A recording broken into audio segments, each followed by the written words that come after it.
Estamos gravando, estamos aí em mais uma videoaula sexto ano. Então, na nossa aula de hoje, dando aí continuidade ao estudo dos sistemas do organismo humano, nós estamos aí agora falando sobre o sistema excretor e temos aí como subtema a essência do equilíbrio.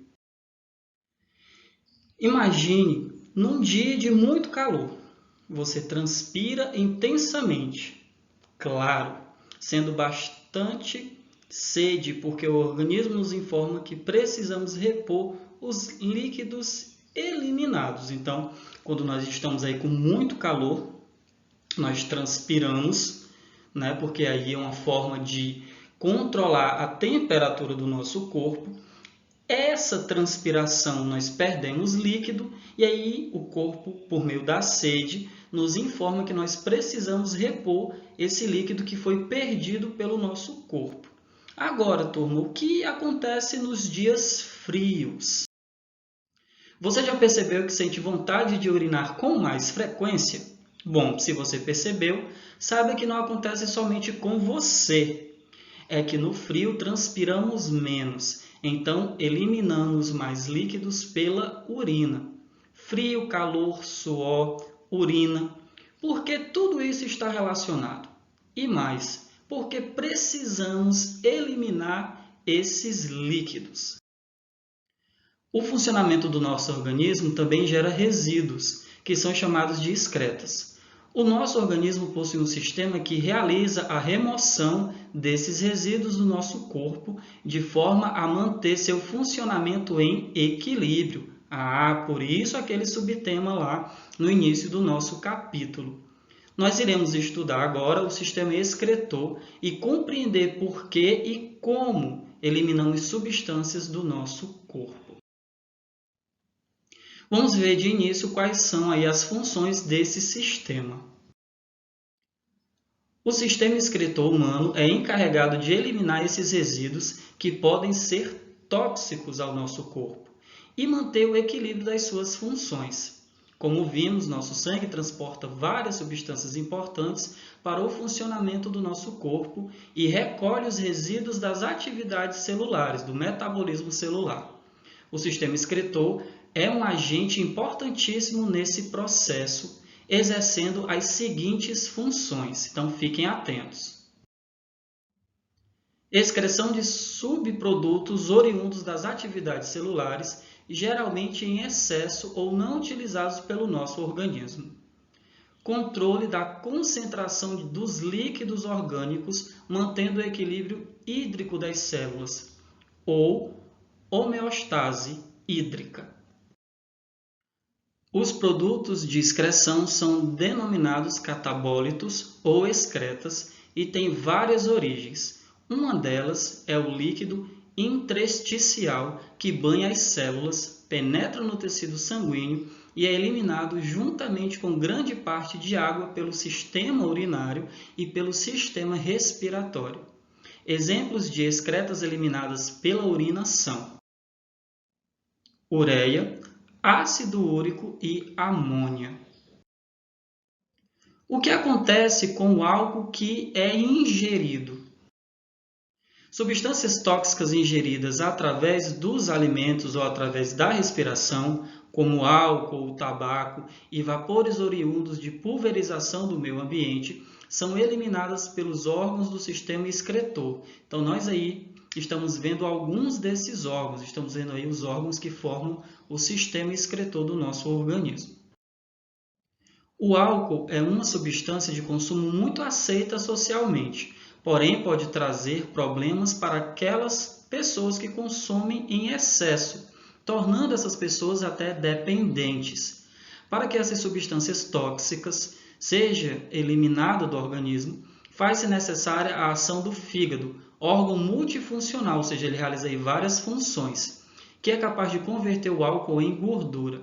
No entanto, antes de conseguir tal eliminação, o álcool age sobre o sistema nervoso central e, posteriormente, há uma perda das funções hepáticas devido à gordura que ficou acumulada. Então, muito cuidado com a ingestão de bebidas alcoólicas, né? Ressaltando aí que somente pessoas adultas, né, podem fazer uso desse tipo de substância, lembrando que não é aconselhável, causa dependência, causa problemas no funcionamento dos nossos órgãos quando aí é ingerido em excesso.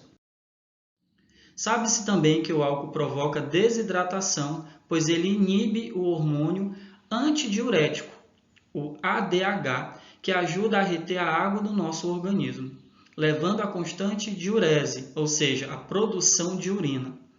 E por isso que o consumo de cerveja acaba aí ocasionando aquela vontade frequência de urinar por conta da inibição do hormônio ADH. Os principais produtos de excreção do homem e seus respectivos sistemas são urina, que é eliminado pelo sistema urinário, suor, que é eliminado, né, é produzido pelas glândulas sudoríparas, e os gases, que são eliminados pelo sistema respiratório. Vamos agora falar um pouquinho sobre as excretas. Os seres vivos, ao realizarem o metabolismo das proteínas, geram produtos hidrogenados. Essas substâncias precisam ser eliminadas pelo organismo. Existem basicamente 3 tipos de excreta hidrogenada. Dependendo do grupo de animal, há aquele que predomina em relação aos outros. Por exemplo, nos peixes, a maior quantidade de amônia. Já nos répteis, o ácido úrico é o que prevalece. Vamos agora falar mais um pouco aí sobre o sistema urinário.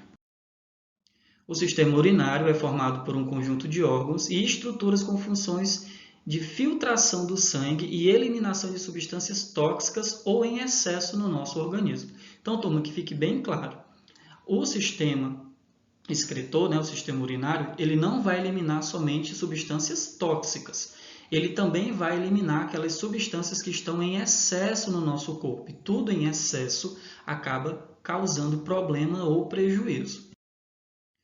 Os rins são órgãos pares com a forma de um grão de feijão. Situam-se na cavidade abdominal, um de cada lado da coluna vertebral.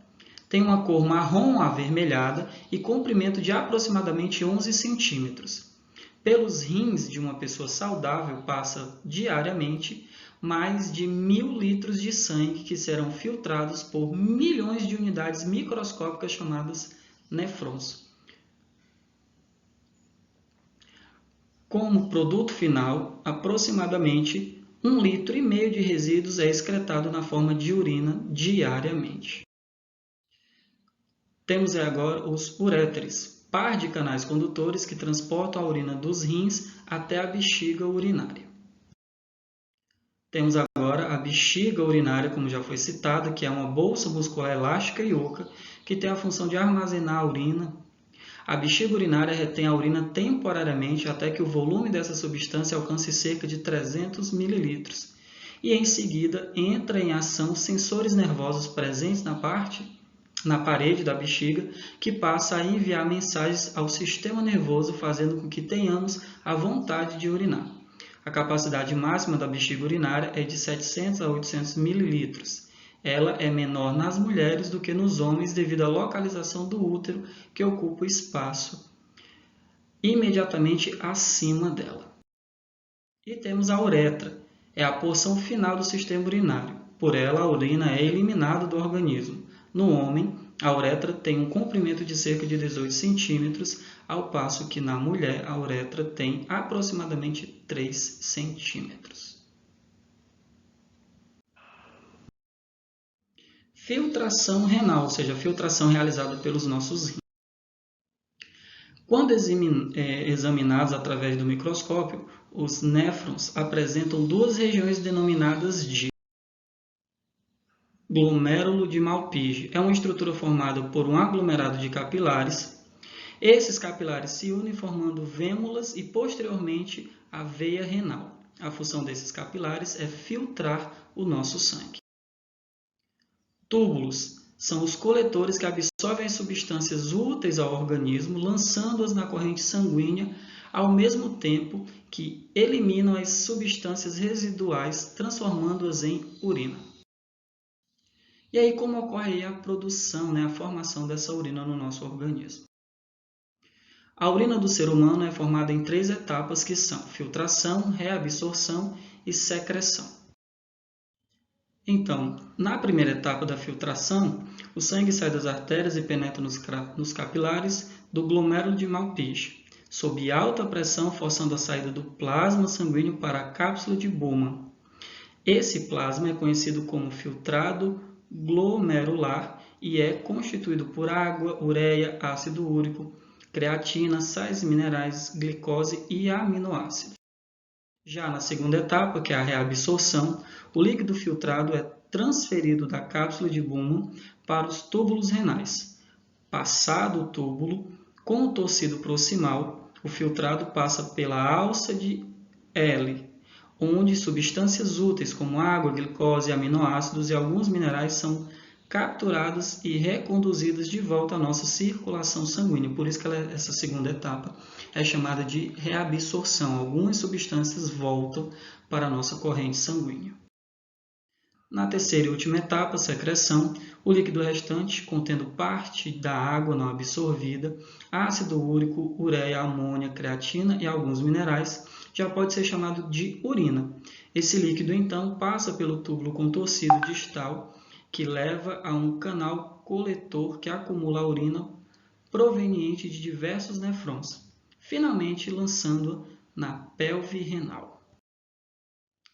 E aí, turma, como nós já vimos, os nossos órgãos eles estão aí propícios a certas doenças. Vimos como o funcionamento dos rins e das vias urinárias é fundamental para a manutenção do equilíbrio do nosso corpo, porque elimina substâncias que podem causar algum tipo de problema, as substâncias tóxicas, ou eliminam aquelas substâncias que estão em excesso.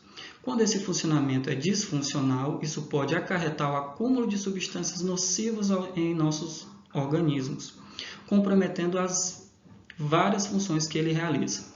Essas disfunções podem ser decorrentes de uma doença crônica ou mesmo hereditárias, ou seja, aquelas que a gente herda dos nossos pais, dos nossos descendentes, ou sobre a questão da má alimentação, maus hábitos de higiene, ou mesmo até sobre a ação de agentes patogênicos. Já vimos que a água é um importante solvente no nosso corpo. As substâncias que transportamos são carregadas pela água, tanto para nutrir o corpo quanto para serem eliminadas. Vimos que os resíduos também são eliminados pela água. Por isso, turma, é fundamental ingerirmos água em quantidade suficiente, sempre limpa e tratada. Outro aspecto importante é a nossa alimentação. Precisamos comer bem e evitar alimentos tóxicos, conservantes, corantes, bebidas alcoólicas, como eu já falei na nossa aula de hoje sobre os problemas que o álcool acaba ocasionando no nosso organismo. Além disso, alimentos ricos em ácido úrico devem ser consumidos com moderação, tais como alguns frutos do mar, frituras e vísceras,